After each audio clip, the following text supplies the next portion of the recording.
Bom dia, moçada! Quem vos fala aqui é o professor Eugênio Bastos, canal de Eugênio, a serviço dos alunos que gostam de estudar e passar em concursos. Moçada, vamos fortalecer o canal, se inscrevam no canal, deixem aquele like, compartilhem o vídeo, enfim, ajudem o professor Eugênio Bastos a democratizar o ensino da geografia. Moçada, no nosso encontro de hoje, daremos continuidade ao tema Fontes de Energia do Brasil, um assunto que também cai muito em concurso e que, em função da sua extensão, é um assunto longo, eu dividi em 3 partes. E hoje nós vamos estudar a segunda parte, iniciando o nosso encontro falando dos biocombustíveis.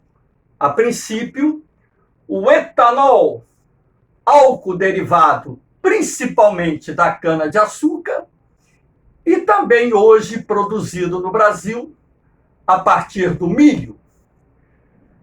A produção de etanol cresceu muito no Brasil a partir da criação do Proálcool, um programa desenvolvido em 1975, durante o governo do presidente Geisel, com o objetivo de reduzir a dependência do Brasil em relação à importação do petróleo. Mas por que isso, professor? Porque naquela época o Brasil enfrentou os efeitos da crise do petróleo.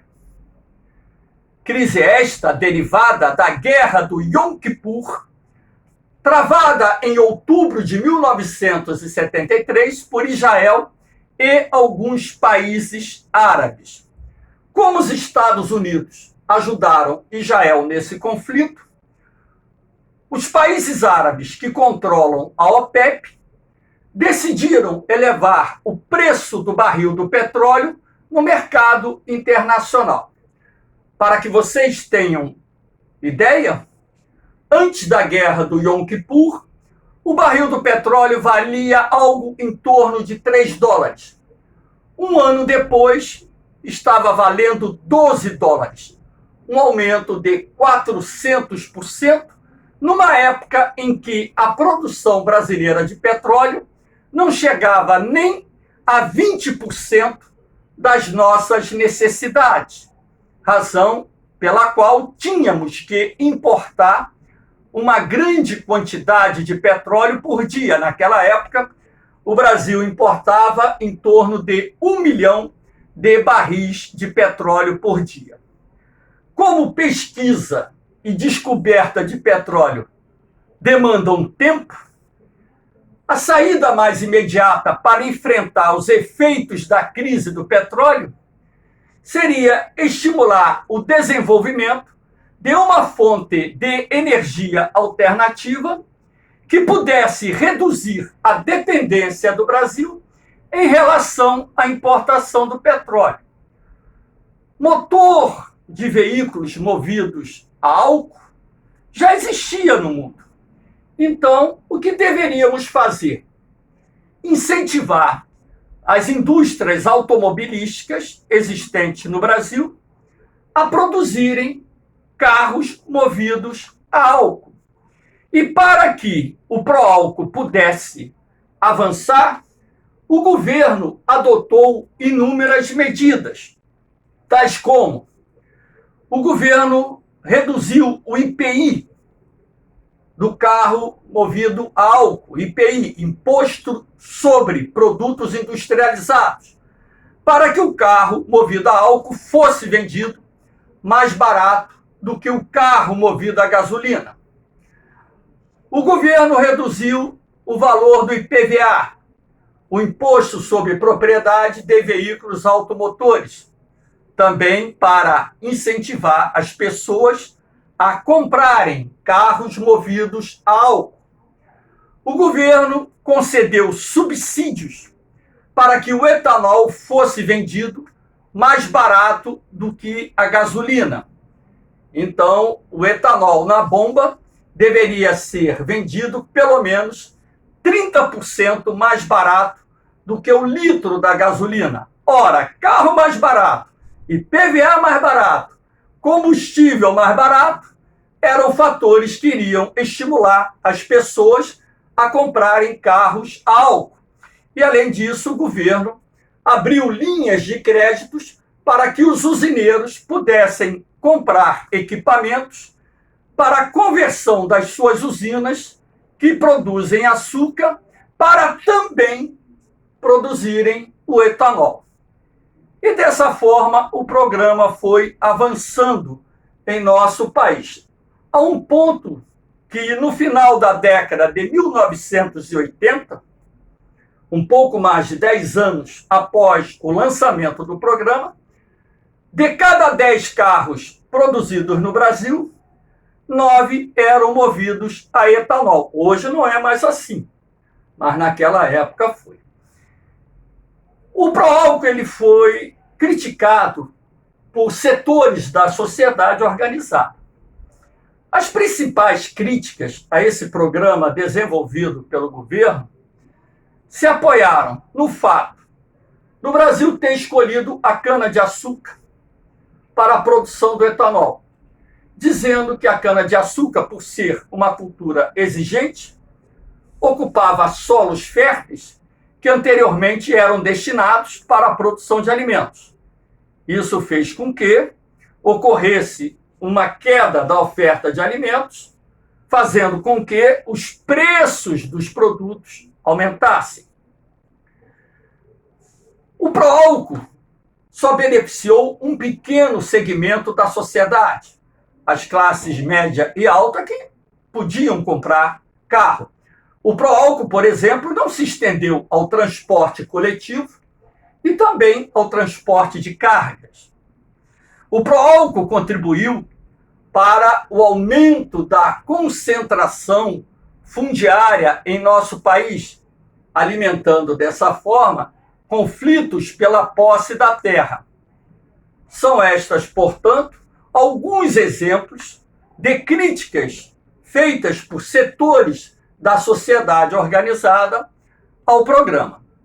O Brasil é, na atualidade, o segundo maior produtor mundial de etanol. Ele fica atrás dos Estados Unidos. Aqui nós temos os Estados Unidos na liderança, com quase 60% da produção mundial de etanol, e o Brasil, com pouco mais de 27%, vem em segundo lugar. Lá nos Estados Unidos, a maior parte do etanol provém do milho.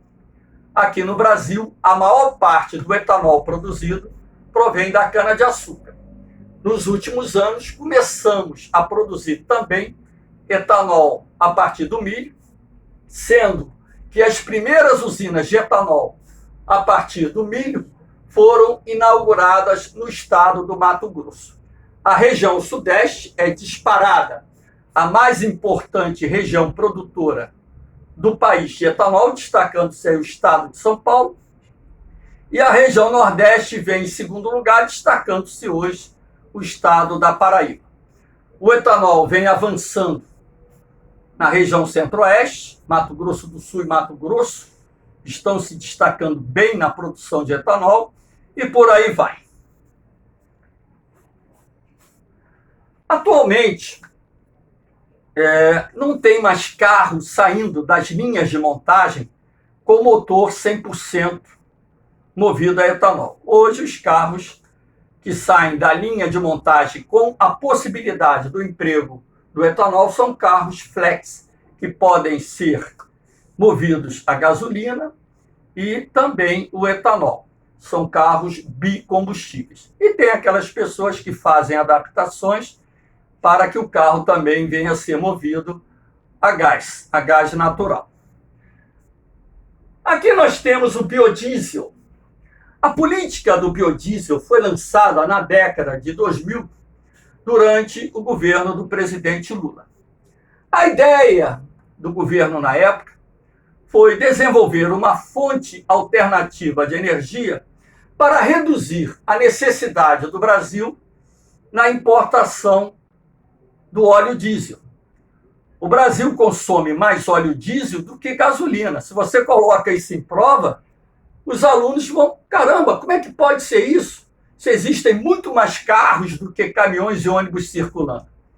Mas os alunos se esquecem que o óleo diesel é utilizado em máquinas agrícolas, tratores, navios, trens, no setor industrial. Então, a dependência do país em relação ao óleo diesel é maior do que a dependência em relação à gasolina. E como nossas refinarias não conseguem atender a demanda nacional, nós temos que importar. O governo, para reduzir essa dependência na importação do óleo diesel, desenvolveu a política ou o programa do biodiesel, uma vez que essa fonte de energia também é conhecida no mundo desde o início do século XX. Então, o que o governo fez? Adotou uma política de incentivos fiscais para estimular a produção do biodiesel no Brasil. O biodiesel ele pode ser produzido a partir de sementes oleaginosas. Aqui eu citei alguns exemplos. A mamona, lá no Nordeste, a mamona cresce em todo o Brasil.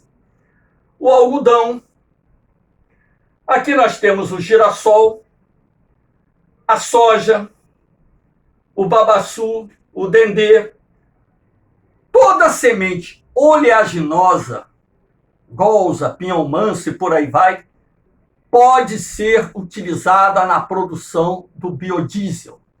Até mesmo aquele óleo de cozinha queimado, o óleo de soja, pode ser convertido em biodiesel. O esgoto doméstico é rico em gorduras, pode ser utilizado na produção do biodiesel. O Brasil é, na atualidade, o segundo maior produtor mundial de biodiesel, ficando atrás somente dos Estados Unidos. Tanto o biodiesel como o etanol, a expansão das atividades vinculadas à produção dos biocombustíveis gera alguns tipos de impactos ambientais, como, por exemplo, pressão no ecossistema, o desmatamento dos biomas para abrir campos de cultivo para as lavouras destinadas à produção dos biocombustíveis. Isso gera desaparecimento de espécies, contribui para o aumento da concentração fundiária, enfim. Mas os biocombustíveis têm algumas vantagens. Primeiro, que são fontes de energia renováveis. Ou seja, você pode produzir indefinidamente. São menos poluentes do que os derivados de petróleo, razão pela qual, inclusive, alguns cientistas chegam a afirmar que a mesma quantidade de CO2 que a queima de um biocombustível lança na atmosfera, as lavouras destinadas à sua produção absorvem de volta, o que seria, portanto, uma fonte de energia bem mais limpa quando comparada aos derivados do petróleo. Então, existem vantagens, existem desvantagens, e o Brasil ele se consolidou no mundo como um importante produtor de fontes de energia limpas e renováveis. E os biocombustíveis, apesar de não serem 100% limpos, são fontes de energia renováveis. Aqui nós temos a energia nuclear. A ideia de se desenvolver um programa nuclear no Brasil tem início no governo JK, porém, naquela época, em função da falta de recursos financeiros e técnicos, não foi possível levar adiante essa ideia de dotar o Brasil de um programa nuclear. Essa ideia ganha força no governo Costa e Silva, em 1967, em razão da Argentina ter anunciado o início do seu programa nuclear. E o Brasil não poderia ficar atrás da Argentina. Todavia, o programa nuclear brasileiro vai avançar a partir do início da década de 1970, no governo do presidente Médici, quando então foi feita uma licitação internacional para a aquisição dos equipamentos que iriam ser utilizados na usina Angra 1. Porém, essa compra desses equipamentos, que foram fornecidos pela Westinghouse, que é uma das mais importantes empresas energéticas lá dos Estados Unidos, não atendia os anseios dos militares, porque não haveria repasse de tecnologias para o Brasil. E o Brasil ficaria dependente da boa vontade dos americanos em fornecer o combustível nuclear para a usina de Angra 1. Em 1975, já no governo Geisel, foi assinado um acordo de cooperação nuclear com o governo da Alemanha Ocidental. Naquela época, a Alemanha ainda estava dividida. A República Federal da Alemanha era a Alemanha Ocidental. Por esse acordo, os alemães forneceriam equipamentos para mais 8 usinas nucleares, 2 no Rio de Janeiro, 4 em São Paulo e 2 no Nordeste, além do repasse de tecnologias para o uso pacífico da energia nuclear. Porém, o Brasil, enfrentando os efeitos da crise do petróleo, não conseguiu levar adiante a execução do cronograma do acordo de cooperação nuclear com a Alemanha. E o próprio governo da Alemanha, pressionado pelo governo dos Estados Unidos, começou a se recusar a transferir tecnologias para o uso pacífico da energia nuclear. Razão pela qual nós optamos em criar um programa nuclear paralelo. Para que vocês tenham uma ideia, no final do século XX, o Brasil era para ter 9 usinas nucleares funcionando. Angra 1 e mais 8 usinas nucleares do programa assinado entre os governos brasileiro e da Alemanha. E até hoje o Brasil só tem 2 usinas funcionando. Do acordo de cooperação nuclear feito com a Alemanha, só a Angra 2 foi inaugurada. A Angra 3 está com 70%, 80% das suas obras físicas concluídas. Já era para ter sido inaugurado há muito tempo. O programa nuclear paralelo, ele foi desenvolvido aqui no Centro Tecnológico da Marinha, Aramar, localizado em Peró, em São Paulo, estado de São Paulo. Aqui os cientistas brasileiros conseguiram desenvolver a tecnologia de enriquecimento de urânio, o protótipo do primeiro reator nuclear brasileiro, que inclusive será utilizado no desenvolvimento do submarino nuclear, que é um sonho da Marinha de Guerra do Brasil, e as futuras usinas nucleares a serem construídas no Brasil, caso assim seja a vontade do governo, utilizarão reatores nucleares 100% nacionais. E outras tecnologias secretas que foram desenvolvidas no Centro Tecnológico da Marinha. E o Brasil hoje dominou todo esse ciclo tecnológico do desenvolvimento da energia nuclear. Aqui nós temos a usina de enriquecimento de urânio, que fica lá em Resende, estado do Rio de Janeiro. É aqui que nós estamos enriquecendo o urânio a um custo bem inferior ao custo dos países mais desenvolvidos. O Brasil desenvolveu uma tecnologia 100% nacional e capacitou o país para o enriquecimento de urânio, para o abastecimento das nossas usinas nucleares. Lembrando que para gerar energia, o urânio é enriquecido até 3%, a 12% é utilizado, por exemplo, em aparelhos medicinais, e acima de 90% poderia ser utilizado na produção de armas nucleares. como o Brasil assinou o Tratado de Não Proliferação de Armas Nucleares na década de 1990, não há, pelo menos no momento, a pretensão de se produzir armas nucleares em nosso país. Aqui nós temos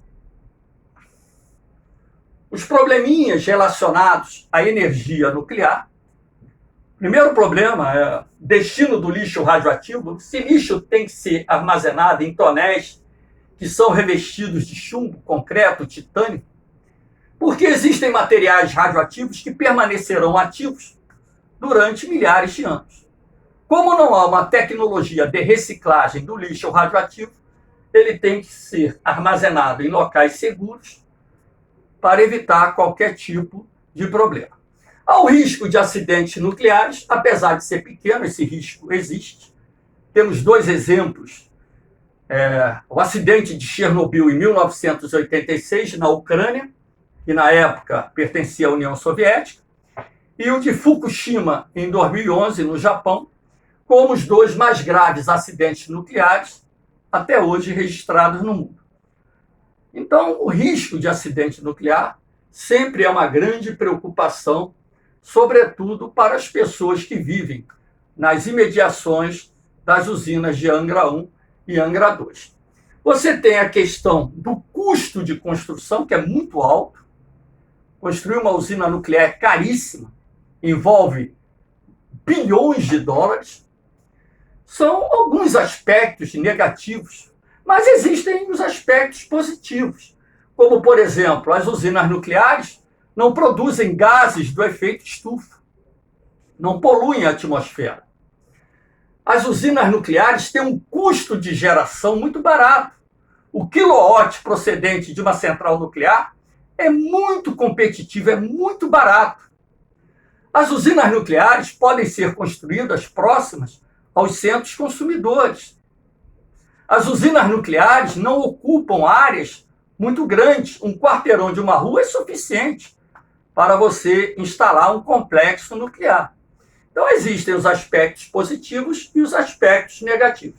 Professor, por que Angra dos Reis foi escolhida para a construção das primeiras usinas nucleares do Brasil? Porque Angra dos Reis está entre o Rio de Janeiro e São Paulo, na época, os dois estados mais desenvolvidos do Brasil e os estados que mais consomem energia.